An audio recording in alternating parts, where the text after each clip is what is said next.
In the present, privately created bank credit is legally convertible to government-issued fiat currency, the dollars, loonies, and pounds we habitually think of as money. Fiat currency is money created by government fiat or decree, and legal tender laws declare that citizens must accept this fiat money as payment for debt, or else the courts will not enforce the obligation. So now the question is, if governments and banks can both just create money, then how much money exists? In the past, the total amount of money in existence was limited to the actual physical quantities of whatever commodity was in use as money. For example, in order for new gold or silver money to be created, more gold or silver had to be found and dug out of the ground. In the present, money is literally created as debt. New money is created whenever anyone takes a loan from the bank.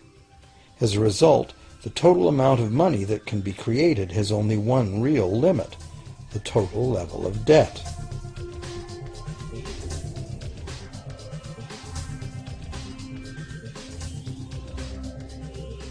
Governments place an additional statutory limit on the creation of new money by enforcing rules known as fractional reserve requirements. Essentially arbitrary, fractional reserve requirements vary from country to country and from time to time. In the past, it was common to require banks to have at least $1 worth of real gold in the vault to back $10 worth of debt money created. Today, reserve requirement ratios no longer apply to the ratio of new money to gold on deposit, but merely to the ratio of new debt money to existing debt money on deposit in the bank.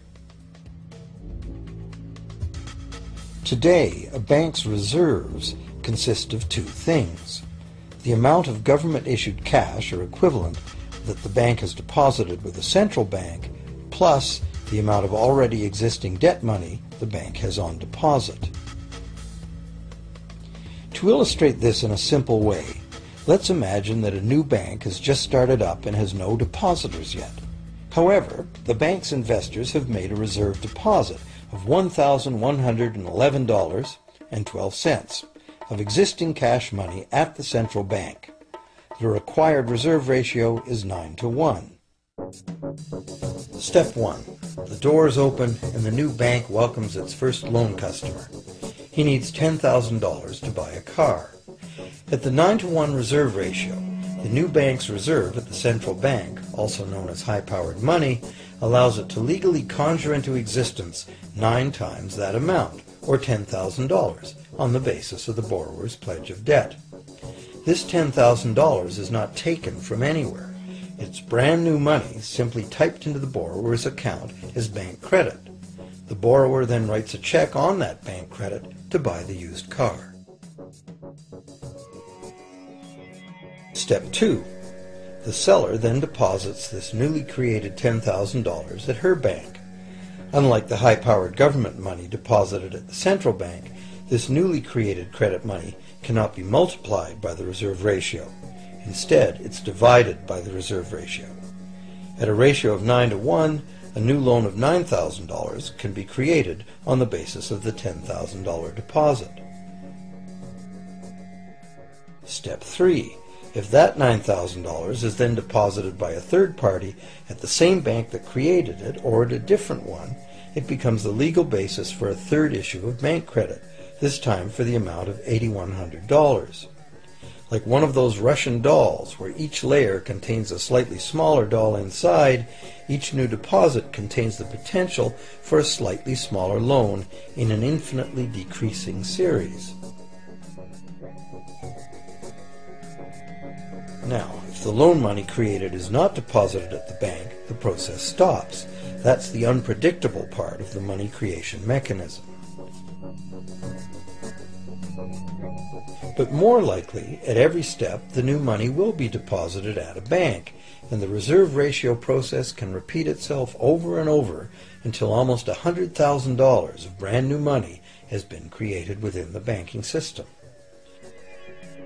All of this new money has been created entirely from debt, and the whole process has been legally authorized by the initial reserve deposit of just $1,111.12, which is still sitting untouched at the central bank.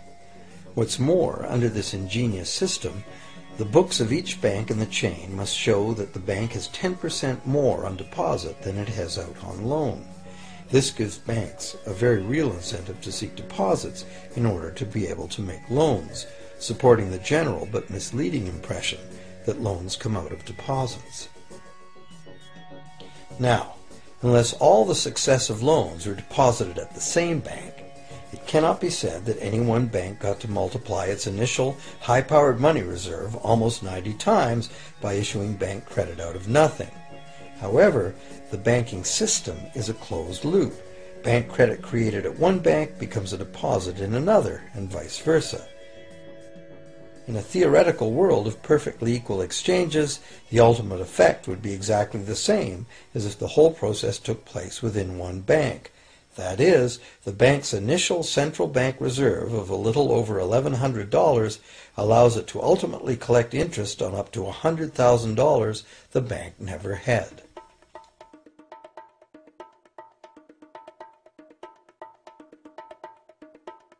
If that sounds ridiculous, try this.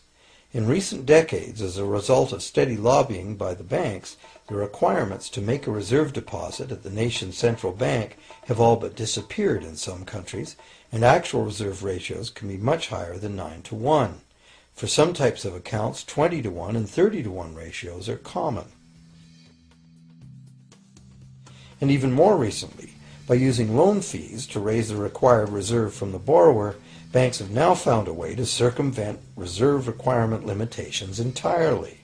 So, while the rules are complex, the common sense reality is actually quite simple. Banks can create as much money as we can borrow.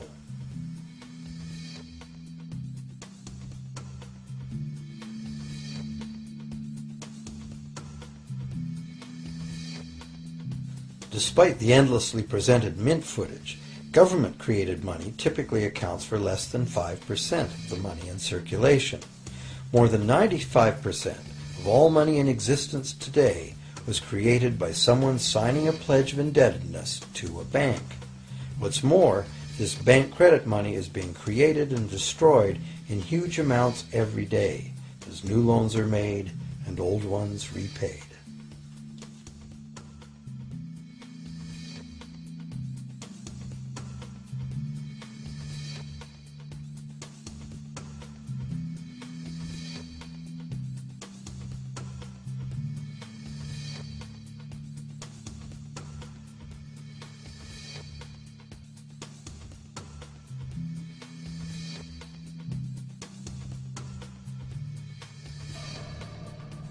Banks can only practice this money system with the active cooperation of government. First, governments pass legal tender laws to make us use the national fiat currency. Secondly, governments allow private bank credit to be paid out in this government currency. Thirdly, government courts enforce debts. And lastly, governments pass regulations to protect the money system's functionality and credibility with the public, while doing nothing to inform the public about where money really comes from.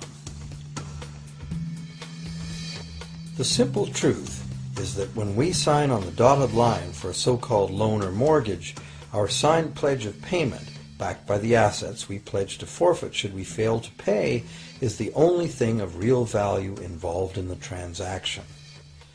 To anyone who believes we will honor our pledge, that loan agreement or mortgage is now a portable, exchangeable, and saleable piece of paper. It's an IOU. It represents value and is therefore a form of money. This money the borrower exchanges for the bank's so-called loan. Now, a loan in the real world means that the lender must have something to lend.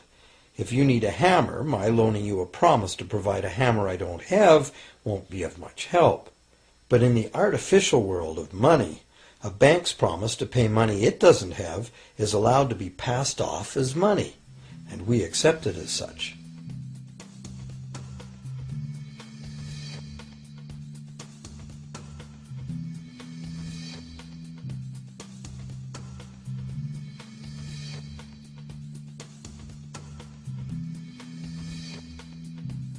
Once the borrower signs the pledge of debt, the bank then balances the transaction by creating, with a few keystrokes on a computer, a matching debt of the bank to the borrower.